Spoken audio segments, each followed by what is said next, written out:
धूप निकली हुई थी। महात्मा बुद्ध और उनके शिष्य किसी गांव में प्रवचन देने जा रहे थे। उन सभी शिष्यों को गर्मी लग रही थी।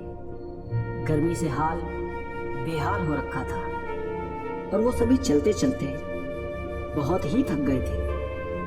महात्मा बुद्ध के प्रिय शिष्य अब आनंद के मन में भी सवाल उठ रहा था। अंत में उन्होंने महात्मा बुद्ध से कहा, गांव कब आएगा और यहाँ से कितनी दूर है, हम थक गए हैं। तो वहीं खेत में एक बूढ़ा व्यक्ति काम कर रहा था। आनंद ने उस व्यक्ति को देखकर बुद्ध से कहा कि चलिए हम उनसे दूरी पूछ लेते हैं। बुद्ध ने हामी भरी और साथ चले गए।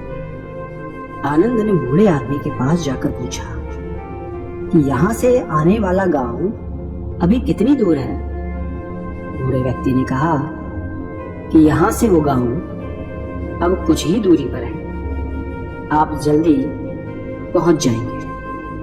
ये कहकर वो व्यक्ति बुद्ध की तरफ देखकर मुस्कुराने लगता है।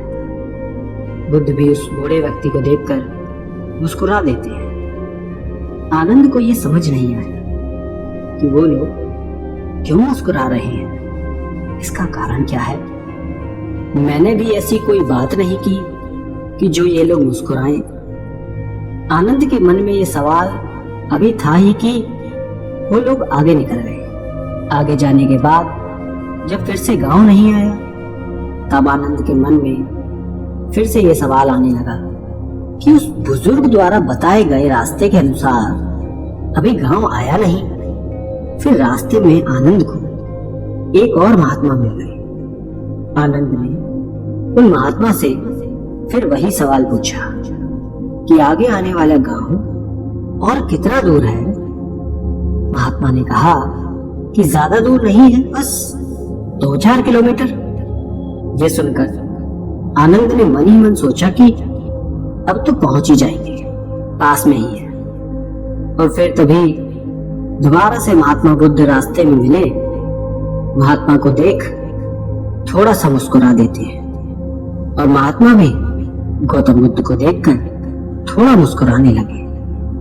और फिर से एक बार आनंद के दिमाग में वही सवाल उठने लगता है कि आखिर दोनों के आपस में मुस्कुराने का कारण क्या है।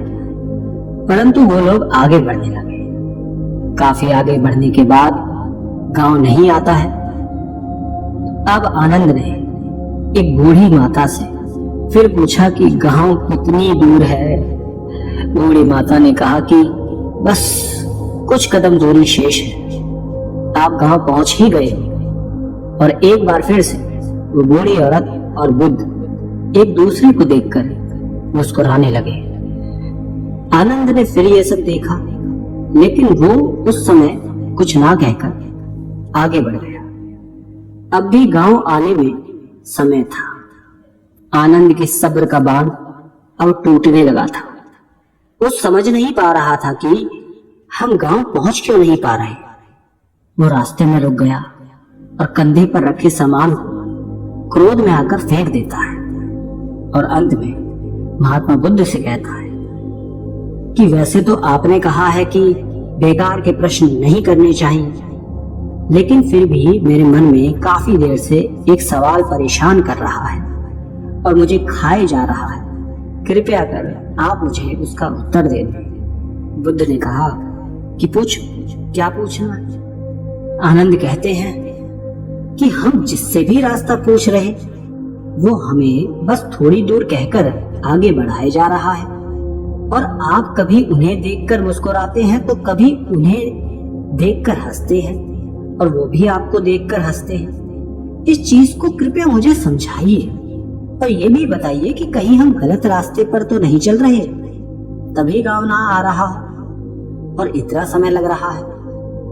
बुद्ध आनंद की बात सुनकर कहते हैं कि आनंद, हम बिल्कुल सही रास्ते पे जा रहे हैं और जिस रास्ते से हम गांव जा रहे हैं वहां के लोग मुझे जानते हैं, क्योंकि मैं पहले भी इस गांव में जा चुका हूं और मुझे इस राह की दूरी भी पता है और यहाँ के लोग भी ये बात जानते हैं और इसलिए वो लोग फिर से मुझे जाते देखकर पहचान कर मुस्कुरा रहे हैं। और जिस तरह हम लोगों को उनके लक्ष्य प्राप्ति के लिए उन्हें उपदेश देते हैं और उन्हें अपने जीवन के पथ पर सफलता हेतु निरंतर चलने को प्रेरित करते हैं, ठीक बिल्कुल उसी तरह राह में मिले हर एक व्यक्ति हमें हमारे कार्य पथ, हमारे मंजिल की ओर निरंतर बढ़ते रहने का उपदेश और राह देते जा रहे हैं,